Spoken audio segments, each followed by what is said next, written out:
Hi, I'm Charette, CPA CMA and founder of Phoenix CFO Solutions. And I'm Bree, and today we're going to be taking a look at Gilmore Girls.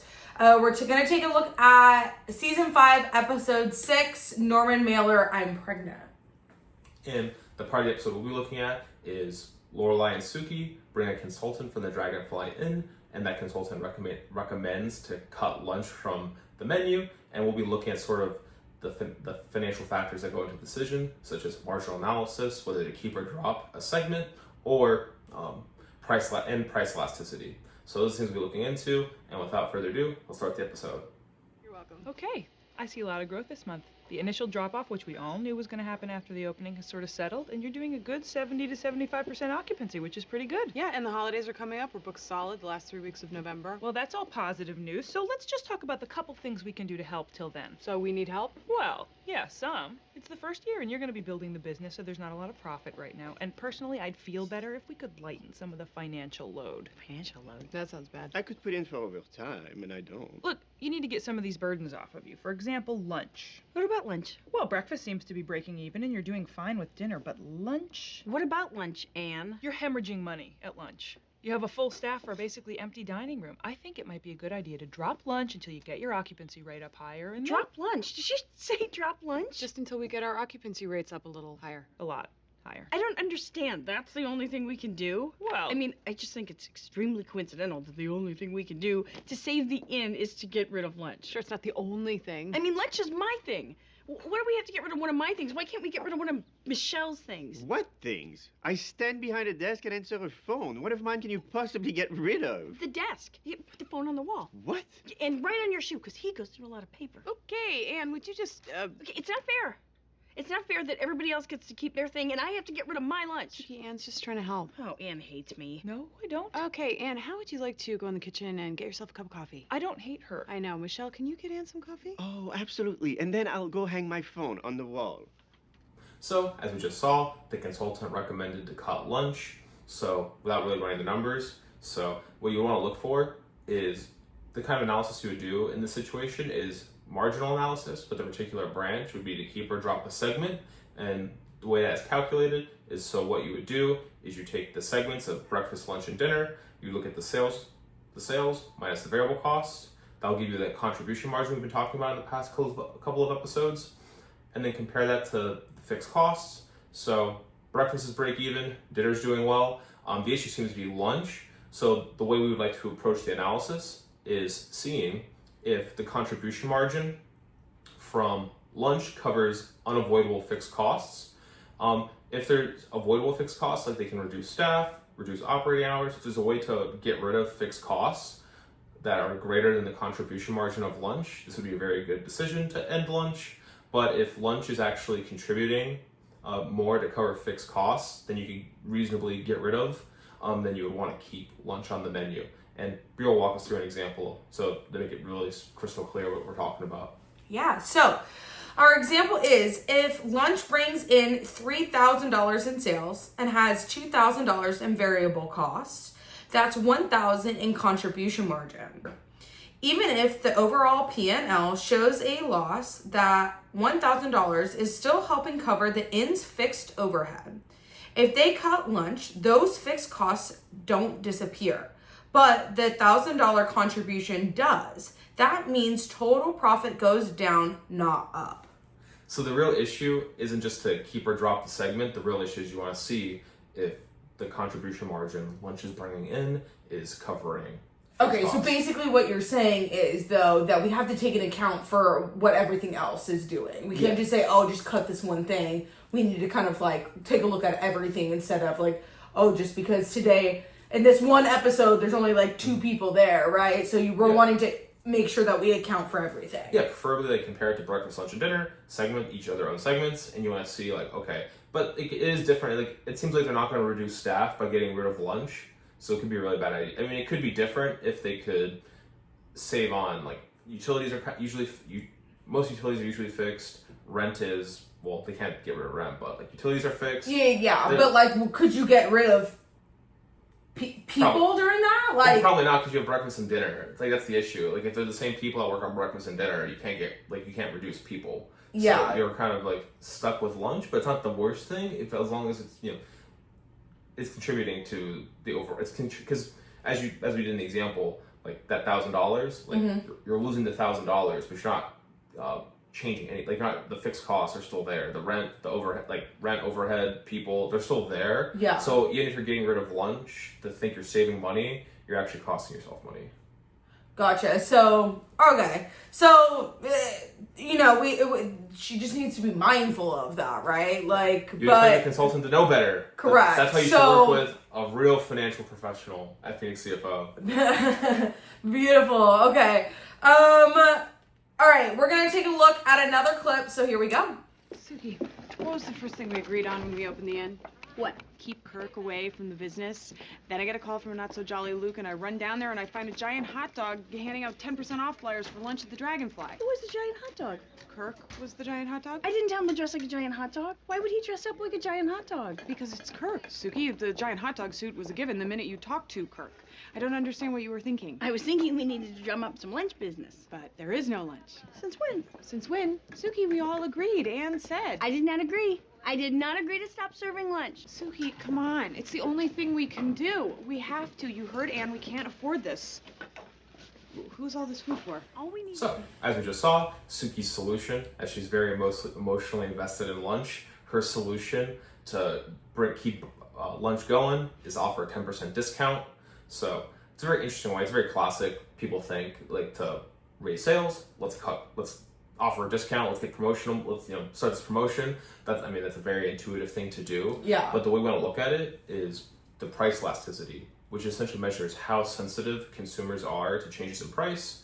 If they're very sensitive to changes in price, you call them price elastic. If they're not very bothered by price, they'll be considered price inelastic. And a good way to think about that is movie tickets. People are very sensitive to the change in price.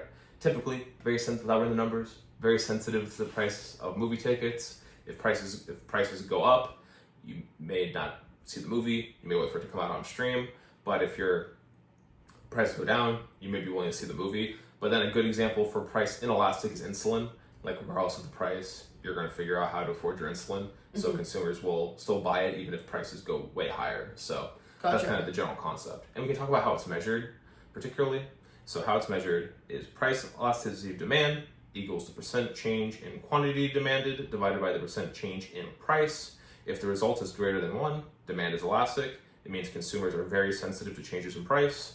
If it's less than 1, demand is inelastic and consumers barely react. So we're going to go over an example. If Sookie cuts prices by 10% and sales go up 20%, elasticity equals 2. That's elastic. It worked. So we're going to take a look at the margin impact. At a $20 meal with a $12 cost, her profit is $8. Cutting to $18 drops the profit to $6. She now has to sell 33% more plates just to earn the same total profit. If the inn doesn't have the capacity or demand for that many guests, the discount backfires.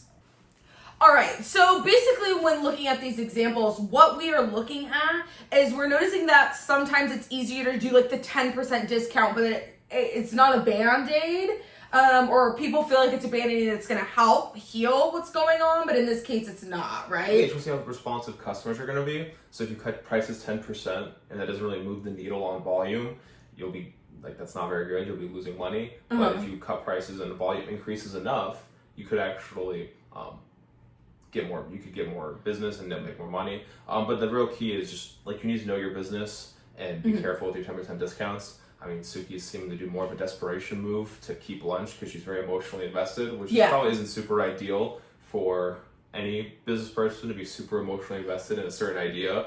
I mean, speaking for myself, I've done a bunch of things that haven't worked and I just acknowledge it and learn from it and move forward. But in this example, she will force lunch until everyone likes it, okay?